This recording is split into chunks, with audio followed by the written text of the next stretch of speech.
L'application Visite Paris est une application pour iPhone et iPod Touch d'un genre résolument nouveau. C'est la première application qui va vous permettre de découvrir Paris en situation ou à distance. En situation grâce à la géolocalisation ou à distance grâce à un menu déroulant. Démonstration. Prenons comme première hypothèse la visite de Paris à distance. Donc l'application va repérer que nous ne sommes pas dans Paris. Elle nous propose néanmoins à la fois un menu déroulant, avec bien sûr Notre-Dame, la Tour Eiffel, le Louvre, la Conciergerie, la place de l'Étoile. Et là, on peut lancer la vidéo. Et là, on va balayer l'histoire de l'Arc de Triomphe depuis le retour des cendres de Napoléon jusqu'à la victoire des Bleus. Depuis 200 ans, l'Arc de Triomphe est le témoin privilégié des grandes joies et des peines des Français. En 1840, lors du retour des cendres de Napoléon Ier, le cercueil s'arrête une nuit entière sous l'Arche de Pierre.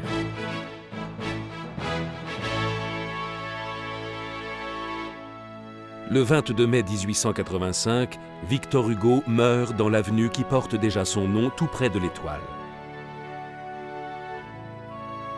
L'auteur des Misérables et de Notre-Dame de Paris va rejoindre le Panthéon.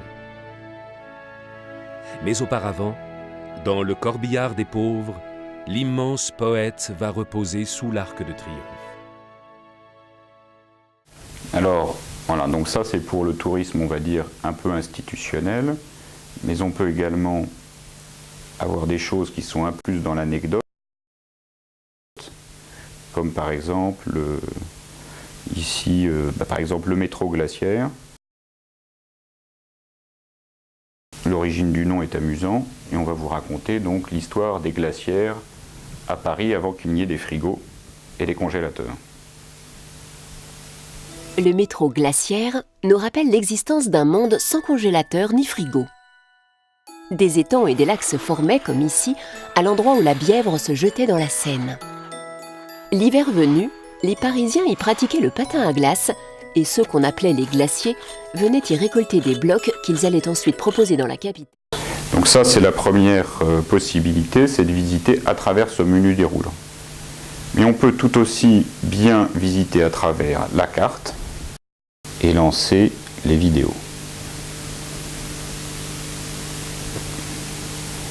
Donc si je veux par exemple ici accéder à ce point, voilà l'histoire des fontaines Wallace, je peux le faire. Mais finalement, je vais diriger mon doigt vers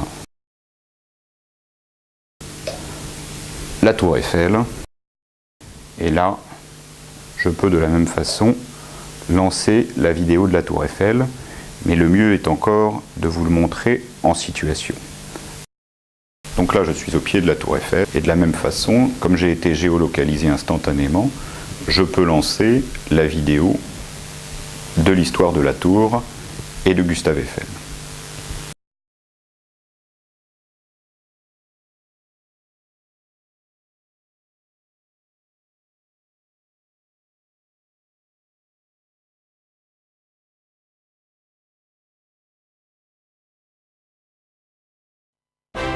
Depuis 1889, la Tour Eiffel domine le ciel parisien.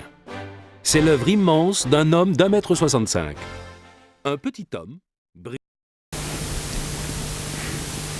L'application garde mémoire de la date de visionnage de la vidéo que vous pouvez remettre à zéro.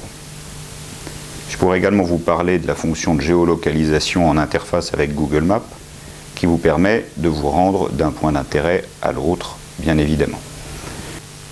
Voilà, j'espère que vous avez apprécié cette présentation. Sachez que nous avons beaucoup travaillé la ligne éditoriale de façon à vous proposer des contenus originaux, simples et émouvants.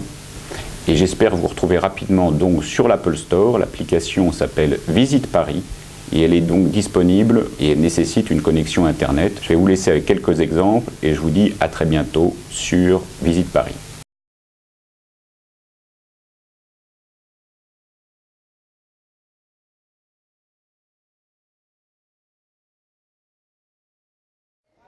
Les Halles étaient autrefois un vaste marché nourrissant toute la capitale, au point d'être appelé par Émile Zola le ventre de Paris. Les commerces étaient alors regroupés en pavillons. Une dizaine, construits par l'architecte Victor Baltard. Dès minuit, une incroyable agitation régnait sur un espace à peine plus vaste que la place de la Concorde.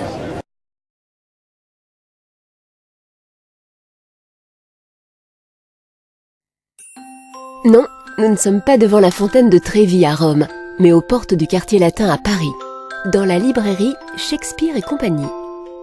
Et le Puy-Aveux n'est pas né de l'imagination de J.K. Rowling, mais on entre dans cette librairie comme dans un roman.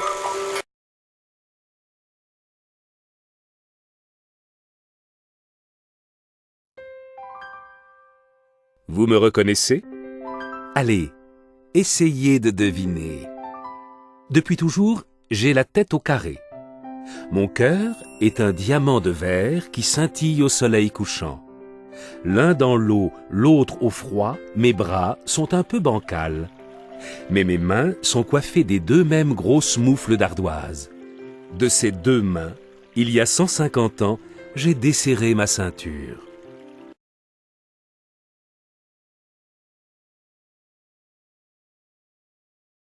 Ah, le Lido de l'époque.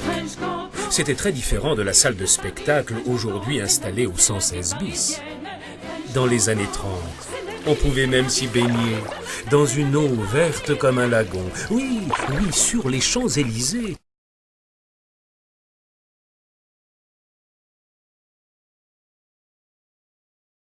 À 39 ans, je n'avais toujours rien construit, alors qu'à 25 ans, je pensais qu'il fallait être Dieu ou architecte. Aussi, le concours pour le Nouvel Opéra de Paris m'est-il apparu comme une dernière chance.